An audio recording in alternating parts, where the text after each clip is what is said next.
Welcome to Informed Tourist. This is Curtis, your traveling guru. Imagine your home, your memories, slowly swallowed by the sea. For thousands, this is reality. They're not fleeing war, but the relentless ocean. Ancestors' graves, sacred places, lost beneath the waves. Yet, hope endures. The ocean takes everything, but reveals what truly matters. The tide is rising. Will we rise to meet it? All around the world, the ocean is rising. Melting ice from the Arctic and Antarctica adds water to already full seas. For low-lying islands, even a few inches can mean disaster, flooded homes, poisoned crops, and lost livelihoods. Salt water seeps into drinking water and soil, killing coconuts, taro, and breadfruit. The ocean, once a provider, now threatens survival. Islanders watch as their land disappears, powerless to stop it. They have contributed almost nothing to climate change, yet pay the highest price. Their carbon footprint is tiny, but their loss is immense. The world debates carbon emissions and climate agreements, but for these people, it's about immediate survival. Some countries offer limited visas, but most islanders have few options. For Marshallese, a special agreement with the US offers a lifeline, though it was never meant for climate refugees. Now it's their only path to safety. They arrive in American territories, starting uncertain new lives. The injustice is profound. Those least responsible are the first to lose everything. The world is only beginning to understand this crisis. As seas rise, so does the urgency for action.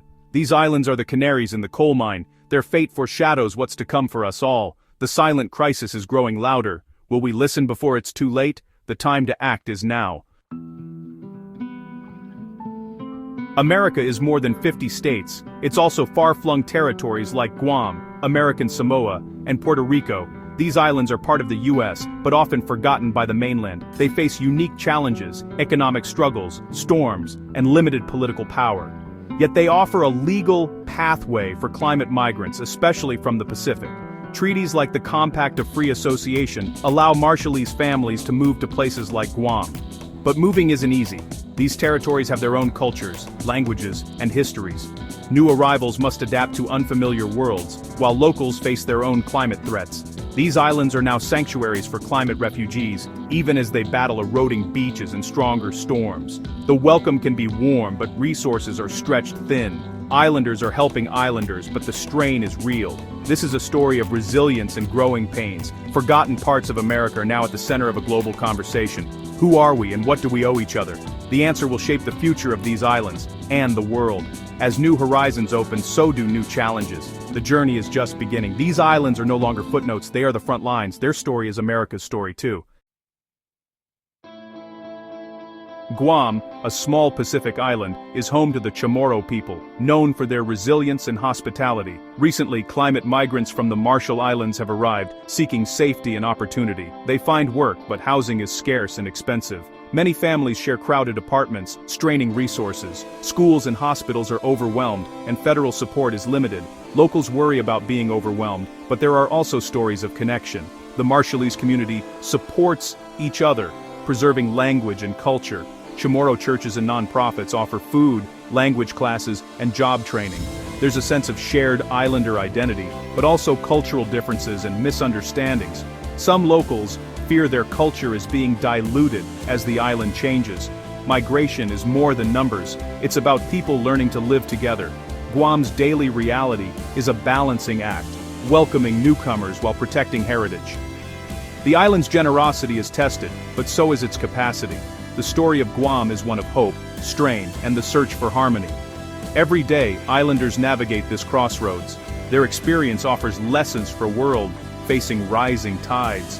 The future depends on finding balance together. Guam stands as a symbol of both challenge and possibility. The journey is ongoing. In every neighborhood and school, the story unfolds. Hope and strain walk hand in hand. The world is watching. In the Caribbean, Puerto Rico faces its own climate crisis. Hurricane Maria devastated the island, leaving scars that remain. Puerto Ricans know what it means to lose everything to nature. Some now wonder, could Puerto Rico become a haven for future climate refugees from nearby islands? There's space, Many left for the mainland after Maria, but the economy and infrastructure are fragile. The power grid is unreliable, and recovery is ongoing. Welcoming new arrivals would require major support from the U.S. government. Is it fair to ask one vulnerable community to save another?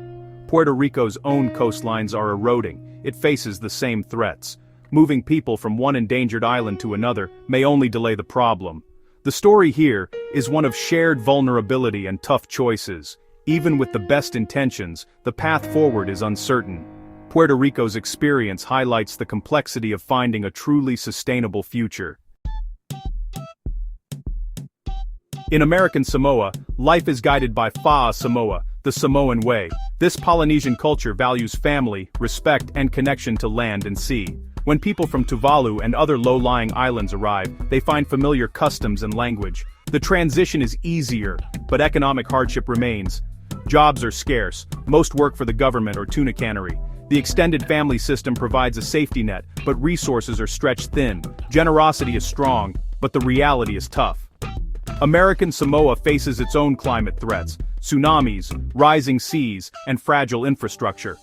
Leaders work to make the island more resilient, but need more help from the U.S. They welcome their Polynesian neighbors, but cannot carry the burden alone. American Samoa is a small, remote part of America, showing great heart.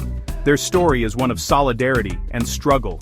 The challenges are real, but so is the spirit of community. As the seas rise, so does the need for support. American Samoa stands as both refuge and warning. Their resilience is inspiring, but they need the world's help. Every family's journey is personal and emotional. Elena, from the Marshall Islands, now cleans hotel rooms in Guam, missing her home by the sea. David, who moved as a teen, struggled to fit in but found belonging on the paddling team, and now studies marine biology. These stories reveal that being a climate refugee is about more than finding a new house. It's about rebuilding a life.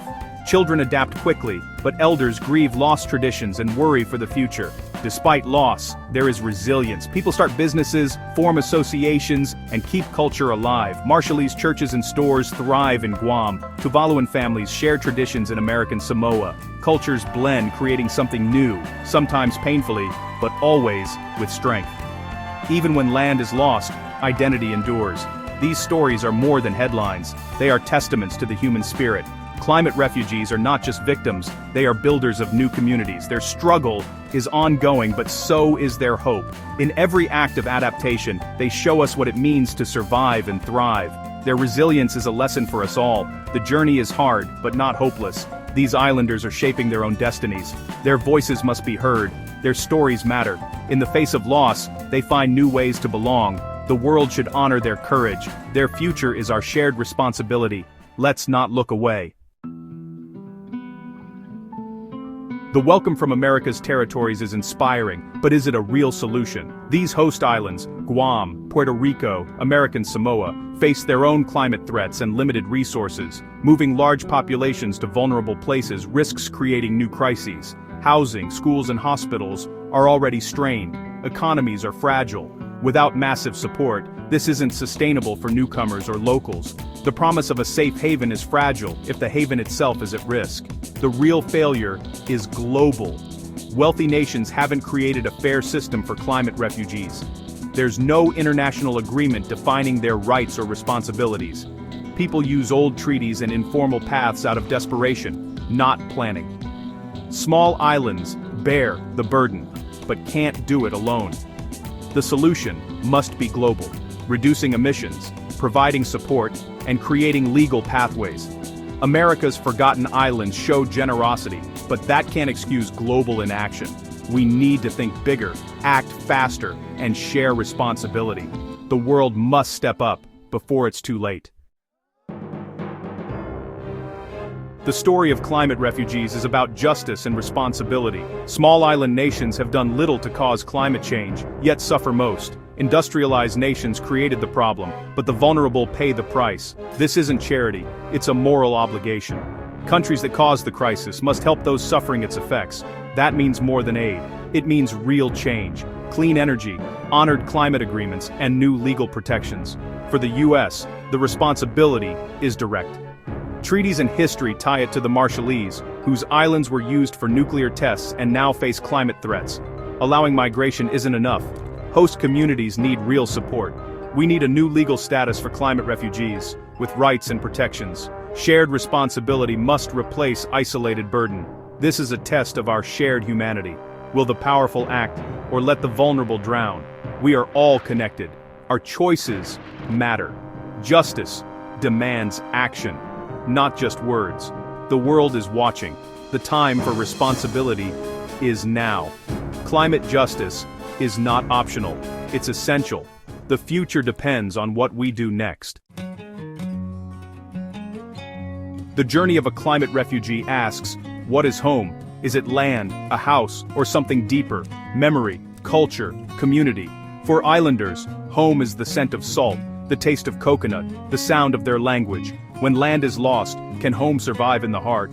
Stories from Guam, Puerto Rico, and American Samoa show resilience. People keep culture alive, build new communities, and prove the human spirit endures. But there's also irreversible loss, ancestral graves gone, identity fractured. This grief is real, and time may not heal it. This isn't a distant future. It's happening now. Families make impossible choices. Communities face existential threats. America's forgotten islands are at the heart of this drama, revealing both hope and the cracks in our global system.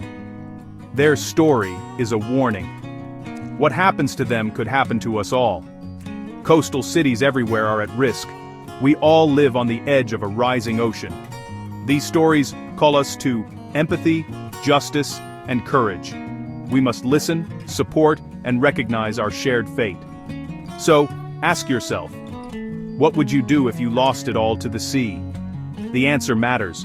For you, for them, for all of us. The time to act is now. Thank you for watching Informed Tourist.